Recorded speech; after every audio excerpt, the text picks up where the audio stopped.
Shoutout kay Jervin Cris, Katsakino Dukusin, Juan Solegue, Romeo Conchada at sa iba pa nating mga taga-subaybay. At ang balita natin ngayon, mukhang itong Barangay Ginebra ay seryoso dito sa kanilang intensyon na makuha itong unrestricted free agent na si Troy Rosario. Dahil ang balita ngayon, mukhang ino-offer daw nitong Barangay Ginebra dito kay Troy Rosario ay 1.2 million every month. At least, yan ang report na lumalabas. Baka hindi pa kasama dyan yung mga bonus na pwede niyang makuha mula dito sa Barangay Ginebra. Itong San Miguel Beer, nag-o-offer din ng ganyang halaga. Pero ayon dito sa mga observers, mas malaki ang tsansa na sa Ginebra yan mapunta. Dahil, kung inyong maaalala, ang sinabi nitong si Troy Rosario o rather yung mga nakapaligid sa kanya, na kung all things equal, ibig sabihin kung pare-parehong maganda ang ino-offer nitong San Miguel, Ginebra at Converge, pinakamalaki tsansa na mapunta ito sa San Miguel o sa Barangay Ginebra dahil yon ang kanyang favorite team.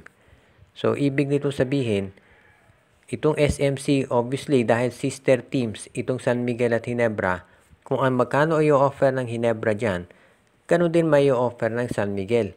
Pare-pareho lang. So, kay Troy Rosario na yan kung saang team siya lilipat. At dahil nga itong Ginebra ang pinaka-popular ngayon at alam natin, sila ang most successful ngayon dahil itong San Miguel kahit malakas yung lineup, mahina yung coach.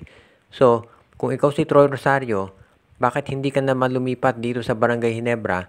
Unang-una, pinaka-popular na team yan. Pangalawa, malaki pa ang tsansa mo na manalo ka ng kampyonato. Dahil mukhang dahil ang plano ng Ginebra ngayon ay maka-Grand Slam.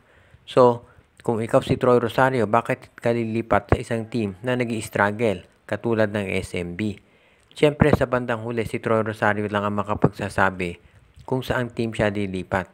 Pero kung ikaw Barangay Ginebra, dapat maging confident ka dito sa chance na makuha mo si Troy Rosario. Dahil all things considered, sino ba namang player ang ayaw maglaro dito sa Barangay Ginebra? Talo na at alam natin kung gaano kalakas ang lineup nila. So yan ang dahilan ngayon kung ba't maraming naniniwala na itong Barangay Ginebra ang team na malamang na makakuha dito kay Troy Rosario.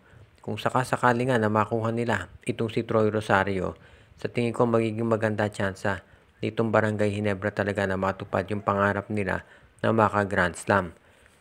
Ito kasing si Isaac Go, alam natin medyo matatagalan pa yan bago makabalik dito sa Ginebra. Kaya malaking bagay kung si Troy Rosario makuha nila sa Commissioner's Cup.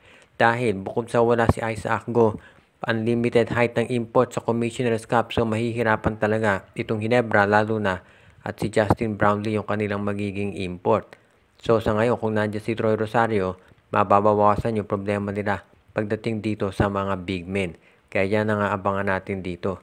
Pagdating naman sa finals, confident itong Barangay Ginebra na magagawa nila ng paraan para sila ay manalo dito sa Game 1 kontra sa TNT Tropang Giga. Alam natin na magiging mahigpit ang labanan ni Ronde Hollis Jefferson at nitong si Justin Brownlee. Pero yung mga local players kinakailangan mag-provide din ng needed support para sa dalawang import. At sa totoo lang, baka yun ang mag-spell ng difference para sa dalawang panig. Kung sakasakali nga na makuha yan ng Barangay Ginebra yung Game 1, nasa kanila na yung momentum para dito sa Game 2. At yan ang kinakailangan ngayon nitong Barangay Ginebra para masiguro na sila ay magkakaroon ng mas magandang tsansa na manalo ng kampyonato dito sa PBA Governors Cup.